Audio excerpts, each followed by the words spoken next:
Support comes from the Missouri Forest Products Association, providing more than 41,000 jobs in the production of wood pallets, railroad ties, white oak barrels, hardwood floors, and more. Details at choosewood.com.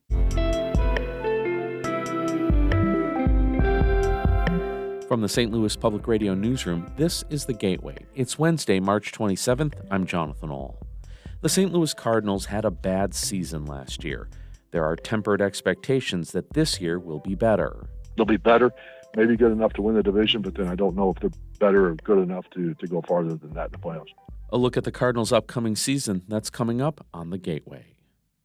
Missouri's candidate filing period is in the books, and as St. Louis Public Radio's Jason Rosenbaum reports, the last 2 days of filing brought about a big shakeup to the Secretary of State's race. Since Monday, 4 viable GOP candidates have entered what is now an 8-way Republican primary for Secretary of State. St. Louis County Politico Jamie Corley, House Speaker Dean Plocher, State Senator Mary Elizabeth Coleman, and Wentzville Municipal Judge Mike Carter. Since Coleman withdrew from Missouri's 3rd Congressional District race and Plocher pulled the plug on his lieutenant governor bid, candidates can file for those posts until Friday. One race that featured no surprises was the U.S. Senate contest, where Lucas Kunce and Carla May are the 2 major Democratic candidates in the race to square off against GOP Senator Josh Hawley. I'm Jason Rosenbaum, St. Louis Public Radio. The Missouri Senate has passed a bill that prohibits foreign entities from acquiring farmland in the state. Senators voted 27-2 for legislation that contains a provision that bars foreign entities from purchasing farmland that's within 500 miles of any military facility in Missouri. Senator Sandy Crawford, a Republican from Buffalo, voted against the bill. When it was up for debate in mid-March, she expressed concerns over the rights of farm owners. I don't think it's fair that you tell farmers who to sell their land to and you don't tell anyone else who they can sell their land to. The new provisions would not apply to farmland that's already foreign-owned. The legislation now goes to the Missouri House, where it could undergo changes. If that occurs, the bill would again need Senate approval. The city of Alton will soon get a new apartment complex downtown with the help of some federal funding. St. Louis Public Radio's Will Bauer reports project leaders say the new housing will be key to reversing a declining population. Dubbed the Lovejoy, the 120-unit complex will start construction next year. Project leaders, a company named Alton Works, hope to finish by the end of 2026. And the project will cost $50 million. Designer Kiku Obata of Alton Works says she's thankful for a little more than $1 million in federal funding for the project. We believe this investment in the Lovejoy will go a long way to enhance the quality of life and future prosperity of Alton for generations to come. The federal funding came from a congressional spending bill passed earlier this month. U.S. Representative Nikki Budzinski, a Democrat, helped secure the earmark. In Alton, I'm Will Bauer, St. Louis Public Radio. St. Louis is considering authorizing the future use of eminent domain on the Millennium Hotel downtown. St. Louis Public Radio's Eric Schmid reports the prominent property has sat vacant since 2014. The hotel sits on 4.2 acres of downtown property that's sandwiched between Busch Stadium and the Arch grounds. Officials with the city and the St. Louis Development Corporation say they've been approached by numerous developers who want to renovate the site, but they say the current owners in Singapore have not been responsive to outside proposals. SLDC is drafting a blighting study that would authorize the future use of eminent domain and a tax abatement. The Land Clearance for Redevelopment Authority Board is set to consider the measure in April. I'm Eric Schmid, St. Louis Public Radio. A new report shows that black students across the country have the aptitude for STEM careers. However, they don't pursue them because they aren't exposed to the fields. The 2024 Black Students in STEM report analyzed more than 300,000 middle and high school students' interests and talents. It found significant career exposure gaps in advanced manufacturing, health science, and finance. Edson Barton is the CEO of U-Science. The STEM education company collaborated with the St. Louis nonprofit Black Girls Do STEM to produce the report. So if you've grown up in an environment where you have these blinders on and all you can see is what your neighbors did or what your parents did, then pretty soon you become very blinded. The report also shows that black girls are less likely to be exposed to STEM careers than black boys.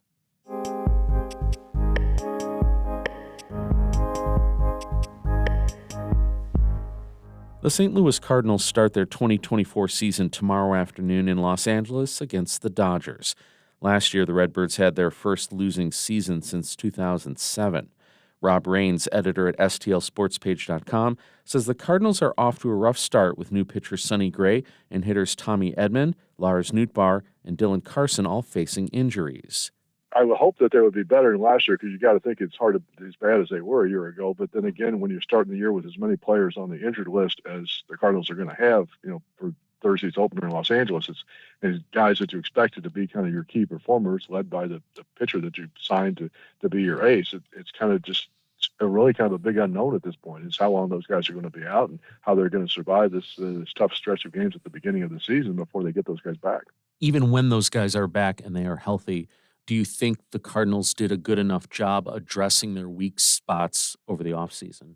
I think they're definitely better than they were a year ago. I think that you look at Gray, Gibson, and Lynn, the three free agent starters that they signed, and they all have experience. They've all had success in the major leagues. They all are what you call innings eaters, which means they should be able to go deeper in games than some of the starter pitchers did a year ago, and which in turn should make the bullpen better. I like a couple of the arms that they picked up in the bullpen.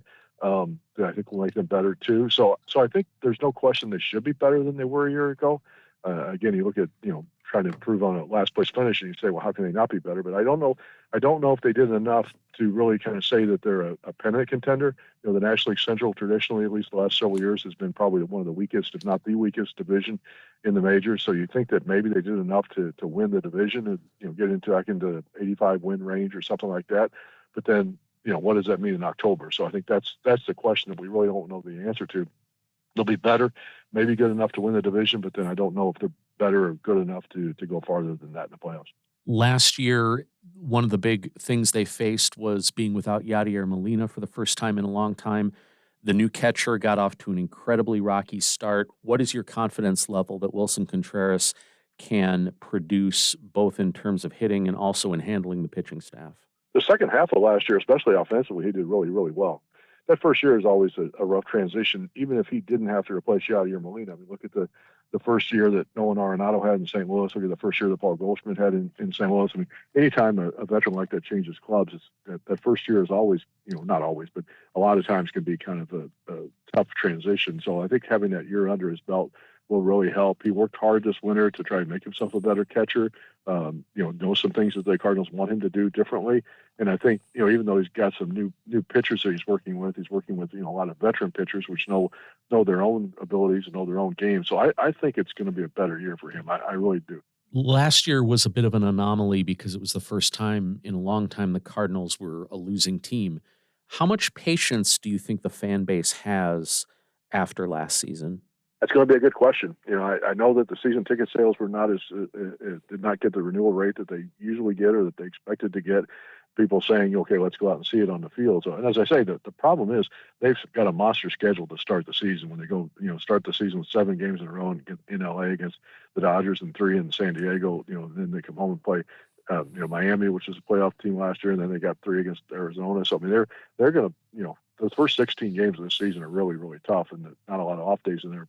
And again, you're dealing with playing those games without some of the guys that you expected to be in your starting lineup or in your rotation. So I think maybe fans realize that for this first part of the season. So maybe, if they get off to a poor start, they'll give them the benefit of the doubt because of that, the injuries as well as the schedule. But if they're sitting here in June or July and they're still kind of languishing down, out of the top part of the division, I think fans are going to be a little bit upset. I really do. That's Rob Raines, the editor of STLSportsPage.com. Our David Cazares edited that report. The Gateway is a production of St. Louis Public Radio, a member-supported service of the University of Missouri, St. Louis. Music by Ryan McNeely of Adult Fur.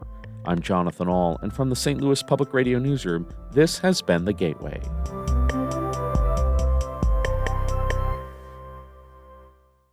Support comes from the Missouri Forest Products Association, providing more than 41,000 jobs in the production of wood pallets, railroad ties, white oak barrels, hardwood floors, and more. Details at choosewood.com.